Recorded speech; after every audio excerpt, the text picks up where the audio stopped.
বিশ্বের মোড়ল খ্যাত যুক্তরাষ্ট্র বিশ্বের সব আধুনিক সামরিক সরঞ্জাম নিয়েও মধ্যপ্রাচ্যে এসে ইরানের কাছে যেন রীতিমতো নাস্তানাবুদ হলো। কিন্তু কিভাবে, কোন গোপন শক্তির প্রভাবে ইরানকে কিছুতেই দমাতে পারছে না যুক্তরাষ্ট্র? মূলত ইরানের অনেকগুলো সক্ষমতার পাশাপাশি একটি অন্যতম সক্ষমতা হচ্ছে শক্তিশালী প্রতিরক্ষা বলয়। ইরানের আছে শক্তিশালী মিত্রজোট। শোনা যাচ্ছে একযোগে নিজেদের শক্তি বাড়াচ্ছে পারস্য উপসাগরীয় এই দেশ।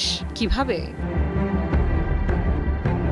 লোহিত সাগরে আবারও কি বড় ধরনের সংঘাতের ইঙ্গিত? হুথিদের সামরিক শক্তি বাড়াতে এবার ইয়েমেনে জ্যেষ্ঠ আইআরজিসি কমান্ডার ও ক্ষেপণাস্ত্র বিশেষজ্ঞ পাঠাচ্ছে ইরান। ইরানি দুটি সূত্র, ইয়েমেনের তথ্যমন্ত্রী এবং একজন আঞ্চলিক নিরাপত্তা বিশ্লেষক সহ 4টি সূত্র নিশ্চিত করেছে গত 13 জুলাই তেহরান থেকে মাহান এয়ারের একটি বিমানে 10 থেকে 21 জন ইসলামিক রেভলিউশনারি গার্ড ক্রপস বা আইআরজিসির সদস্য, সামরিক উপদেষ্টা এবং ক্ষেপণাস্ত্র ও ড্রোন সংশ্লিষ্ট সরঞ্জাম ইয়েমেনে পাঠানো হয়। শুরুতে বিমানটি সানায় নামার কথা থাকলেও সৌদি সমর্থিত বাহিনীর হামলার কারণে সেটি হুদায়াহ বন্দরে অবতরণ করে বলে দাবি করা হয়েছে।